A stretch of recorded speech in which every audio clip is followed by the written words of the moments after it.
SITREP World Briefing for June 28, 2026. The United States and Iran exchanged new retaliatory strikes on June 28, with each side accusing the other of breaching a fragile ceasefire that had failed to halt military action across Iran and the Persian Gulf. Washington said it had struck multiple targets in Iran after earlier attacks on shipping, while Tehran said it responded by targeting U.S. infrastructure in Kuwait and Bahrain. The latest round extended a confrontation that has moved beyond maritime incidents into direct attacks on territory and facilities linked to both governments, raising the risk of wider disruption around the Strait of Hormuz, one of the world's most important oil shipping routes. The chronology of the latest escalation is central to the dispute. According to the reports, the U.S. strikes on Iran were carried out on Friday, June 26, after a drone attack on the MV Ever Lovely on June 25, and U.S. aircraft hit Iranian missile and drone storage locations as well as coastal radar sites. Iran, in turn, said its latest attacks on Gulf states were retaliation for those U.S. actions and described them as part of a third consecutive day of strikes after the ceasefire framework. By trading accusations over who violated the truce first, both governments have effectively undermined the diplomatic premise that military action had been paused.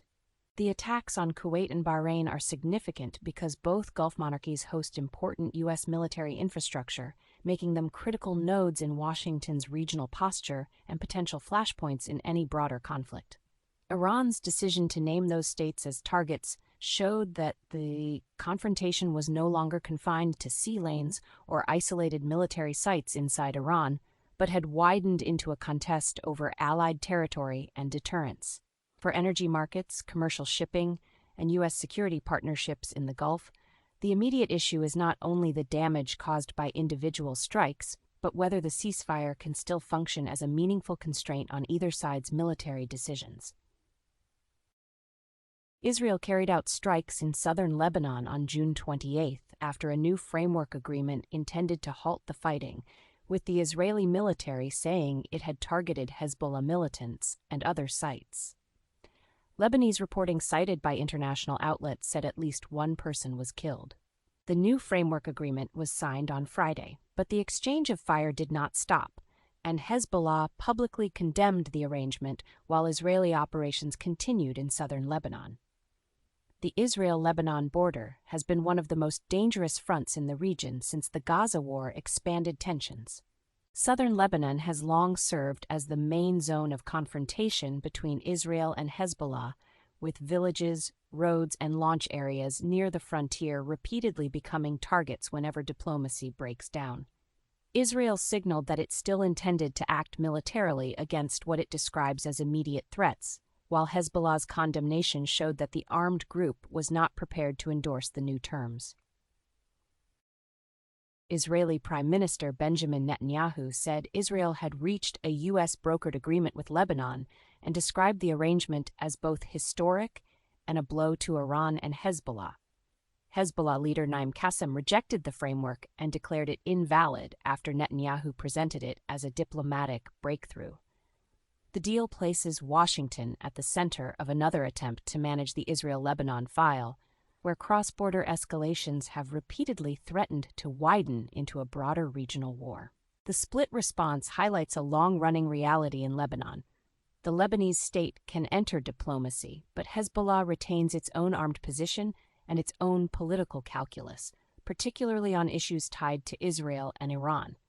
That makes any agreement difficult to implement unless it is accepted not only by officials in Beirut, Lebanon, and by Israel, but also by the Iran-backed movement that has shaped the balance of power along Lebanon's southern frontier for years. Netanyahu's decision to frame the accord as a strategic setback for both Iran and Hezbollah also indicates that Israel sees the agreement not just as a border or security mechanism, but as part of a wider regional contest involving deterrence, influence, and U.S. mediation.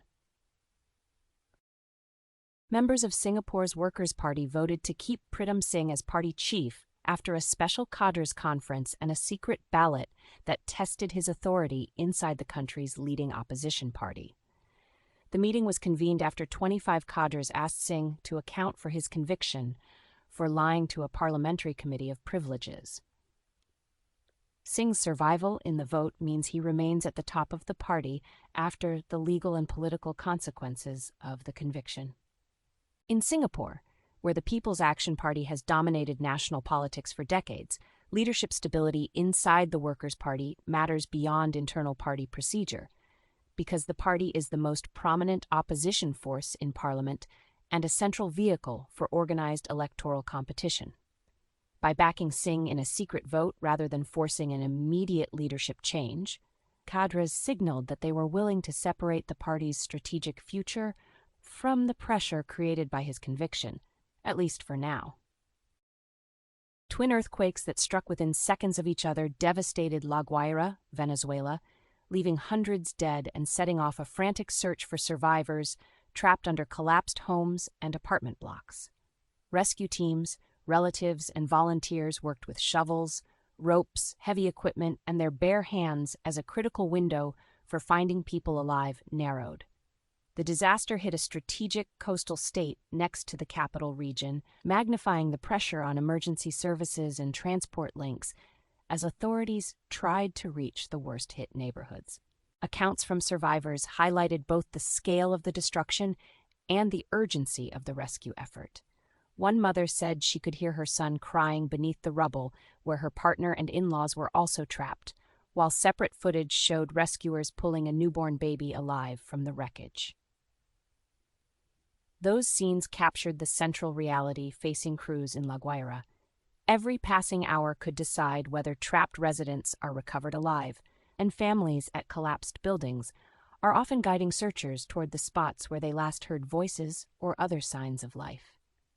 The strain spread quickly beyond the disaster zone to hospitals, including facilities in Caracas, Venezuela, where doctors treated people transferred from the worst affected areas for fractures, panic attacks, and other trauma-related injuries. Anger grew over what residents described as an inadequate government response, with civilians joining rescuers because they believed official help had been too slow. The combination of mass casualties, damaged buildings, and overwhelmed medical services has turned the quake into a national emergency, with the immediate priority still centered on extracting survivors and stabilizing the injured before the death toll climbs further.